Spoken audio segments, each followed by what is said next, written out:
ठीक है। तो मैं अभी निवेदन करूंगा भाई अंकुश से, तो इस विचार के बारे में आपको विचार रखे आपके सामने। तो अंकुश भाई, आप धन्यवाद। प्रेशर दे दी मैंने कई बार, इतनी बात कह गए तो बोले निन्नू रखना है। राम राम जी सारा ने। गांव कल्याणपुरा जिला करनाल मैंने पहले बता दिया है। और जब भी इस तरह के प्रोग्राम करना हम गाँव में जावे ना, तो गाँव वाले के दिमाग में एक के बात आवा है, बोले यहाँ भी बेचना आगे कुछ ना कुछ, या विचार बेचन आगे या वोट बेचन आगे। नहीं, गांव के तो मतलब बंदे है ही नहीं, बाहर के बंदे हैं। तो बाहर के बंदे हैं तो गांव को यूज़ करने के लिए आए होंगे, मोटी सी बात। क्योंकि जो भी आया है उसने हमारा यूज़ कराया है, हमारे भले की कोई कह के नहीं गया। इसीलिए इतनी बार जब हमने हर बार जब भी किसी पर विश्वास कराया तो हमने मुंह की खानी पड़ी, हमने धोखा मिला। इसीलिए हर किसी पर या कोई नया बंदा आता है उस पर विश्वास करना हर व्यक्ति के लिए थोड़ा सा मुश्किल हो जाए। लेकिन जब आप हमारे पूरे विचार सुनोगे, हमारी पूरी बात सुनोगे, तो यकीनन आपका विश्वास दोबारा से खड़ा हो जाएगा और आप कहोगे कि ये बालक सच में सही कर रहे हैं। अगर हम सच में सही कर रहे हैं तो आप लोगों ने साथ देना है, आशीर्वाद देना है। जब हम कुछ गलत कर रहे हैं तो हमारे से सही रास्ता बताना है।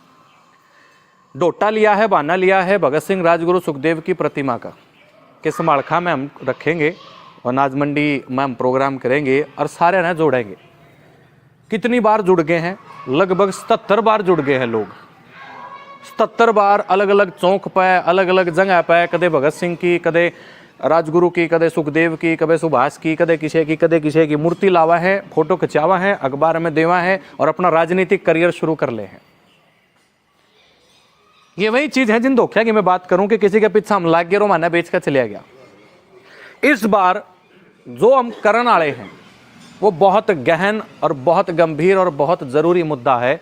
वो मुद्दा हम सारे ने डरा रहा है और कहने का विकास भाई का कहना है हम डर रहे हैं और डराना रहे हैं, क्योंकि यह बात सच में डरने की है। भगत सिंह, राजगुरु, सुखदेव जैसे हमारे भाई, हमारे क्रांतिकारी वीर 22-23 साल की उम्र में फांसी टूट गए। न्यू कहते हमने आज़ादी चाहिए। न्यू क्या होगा जी? हमने आज़ादी चाहिए। आज़ादी का अर्थ होता है हमने अपनी व्यवस्था चाहिए। मारा काम, मारा गांव, मारा सिस्टम, मारा देश, मारे शाबते हो।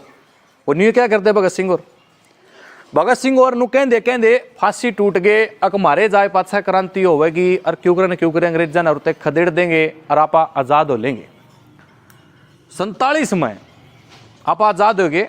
किसने लगा है कि 47 में आप आज़ाद हो गए? एक बार मेरे चाचा ताऊ हाथ खड़े करियो एक बार कि 47 में आप आज़ाद हो गए। भाई सब न लागे ना। क्यों लागे? क्योंकि ग्रामीण क्षेत्र के पंचायती मेंबर से लेकर के आपके सर्वोच्च स्थान पे बैठे हुए प्रधानमंत्री, राष्ट्रपति तक अलग अलग क्षेत्र में 15 अगस्त 1947 को तिरंगा झंडा फहराते हैं। अभी 75 साल का महोत्सव मनाया था, अब 77 साल होने वाले हैं, है ना। तो वे ये दिखाते हैं कि आप 15 अगस्त 1947 को आजाद हो गए हैं, लेकिन सच्चाई इसके टोटली उलट है। कुछ समय पहले हमने आरटीआई लगाई थी जी। ये पूछा था कि भारत देश 15 अगस्त 1947 को आजाद हो गया, यह बात हमने लिखित में दे दो, या फिर यह बात बता दो हमने कि 14 तारीख ने 15 अगस्त 1947 से पहले जो 14 अगस्त आई थी उसने भारत का मालिक कौन था और 15 ने मालिक कौन बन गया। वह चिट्ठी सारे विभाग में, सारे मंत्रालय में घूमगी जी, और एक बड़ा प्यारा सा खूबसूरत सा जवाब आया। याशी कोई डेट का हमने कोई हिसाब किताब नहीं, ये गहन शोध का विषय है। उन्होंने क्या जवाब दिया? यू रिसर्च का विषय है, गहन शोध का विषय है, आप आ जाओ और रिसर्च कर लो। यह जवाब बहुत डरावना जवाब है, डरा दे है। 77 साल से मारते कौन सी गोली कौन सा गोला दे रखे फिर जब तारे पर एक भी कागज ऐसा नहीं है जो न्यू लिख कर दे सके, सरकारी कागज जो न्यू लिख कर दे सके कि 15 अगस्त ना आप लोग आजाद हो लिए। ओया के था, ओया यूं था कि जब भगत सिंह और फांसी टूट गए तो क्रांति का आगाज अपने देश में होया। चारों तरफ से अंग्रेजों का विरोध होना शुरू हो गया। धीरे धीरे कह जाएगा ना, पत्थर हर चोट में थोड़ा थोड़ा टूटा और फिर आखिरी चोट में वो सारा टूट ले है। तो जब जंग क्रांति की आग चल रही थी तो थोड़ा थोड़ा जब वो पत्थर टूट रहा था अंग्रेजा का, धीरे धीरे क्रांति की आग उन्हें खदेड़न हो गई थी। तो अंग्रेजा के दिमाग में इतनी बात तो आ गई थी, जाना पड़ेगा भाई, आग लाग ली है, नहीं तो हमारा सारे ने फूकेंगे यहाँ, ठीक है जी। उससे पहले उन्होंने एक षड्यंत्र प्लान कर लिया और उस षड्यंत्र का सुभाष चंद्र बोस ने बेरा लाग गया। बोले ये अंग्रेज हैं, जमा गंदा काम करेंगे, ईशा काम कर देंगे, अगर नाम निगलन के और नाम तुक्कण के, नाम इस साइड के नाम उस साइड के। तो उसने सुभाष चंद्र बोस ने कई देश विजिट करे, परमिशन ली और आज़ाद हिंद भारत बनाया, आज़ाद हिंद फौज बनाई और आज़ाद हिंद रुपया बनाया। कई देशों की मान्यता लेकर के उनसे साइन करा के कागज छापे। यही बात हुई थी जी। कायदे से अगर सही मायने में कहें तो भारत देश के जो प्रथम आज़ाद भारत के प्रधानमंत्री हैं वो सुभाष चंद्र बोस हैं। हमारी किताबों में ये नहीं है। हमारी किताबों में है कि जवाहरलाल नेहरू भारत के पहले प्रधानमंत्री हैं। वो आज़ाद भारत के कभी नहीं है, क्योंकि भारत आज तक आज़ाद होया ही नहीं।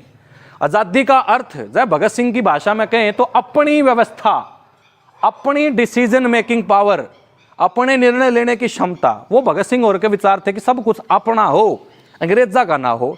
अब इंडियन इंडिपेंडेंट एक्ट, इसके नाम पे उन्होंने भारत की पावर ऑफ अटर्नी अपने पते ठाकर उन्हीं के बंदों को सौंप दी। कहने का मतलब पहले अंग्रेज डायरेक्ट लुटिया कर दे, फिर उन्होंने अपने बंदे पाल लिए, अपना सिस्टम छोड़ के। अगर हमारे सिस्टम के अंदर ही बैठ के इन्हीं के बंदे, इन्हें लागेंगे कि इनके हैं, इन्हीं के बंदे हमारे सिस्टम के हिसाब से चाल के इन न्यू क्यों नहीं लूटते रहेंगे, जो कर हम लुटिया कर दे डायरेक्ट। पहले हमें डायरेक्ट लुटिया कर दे, अब वह अप्रत्यक्ष रूप से इनडायरेक्ट रूप से लूट रहे हैं। क्योंकि अपने जो सारी व्यवस्था है ये अपनी नहीं है, ये वही अंग्रेजों की व्यवस्था है जो उन्होंने हमें लूटने के लिए बनाई थी। वही तो कानून है, वही नियम है, वही सारा सिस्टम है। तो अंग्रेज भी नियम और कानून बना करके हमने काबू किया कर दे। और आज की यह जो व्यवस्था है जिसमें कदे कांग्रेस वाले बन जाए हैं, कदे बीजेपी वाले बन जाए हैं, कदे कोई बन जाए है, कदे कोई बन जाए है, वो इसी व्यवस्था में रह करके हमें भी ठीक वैसे ही कंट्रोल करता है, हमारी नौवा की कमाई को वैसे ही चूसता है जैसे अंग्रेज चूसा करते। रामायण आप लोगों ने देखी होगी।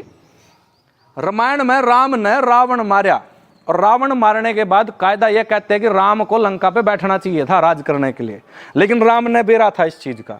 राम ने बेरा था अक व्यवस्था रावण की है। जब राम तूरा बैठ गया ना तो कल तना भी रावण कहने लग जाएंगे लोग, तर तना रावण बनने में टाइम नहीं लागने का। और ओए रावण जब राम की गद्दी पर बैठ जाए तो राम की व्यवस्था में जाकर रावण भी राम बन जाता। रोड़ा किस बात का है? रोड़ा उस व्यक्ति का नहीं है, रोड़ा है व्यवस्था का, नियमों का, कानून का। अपने देश में चल रहे हर कानून और हर नियम की एक ही कथा है कि यह अंग्रेजा ने बना रखी और न्यू चल रही है। बात समझ में आई जी? तो क्या भगत सिंह ने जो अपनी व्यवस्था की बात करी थी और अपनी आजादी की बात करी थी, क्या हमने मिली?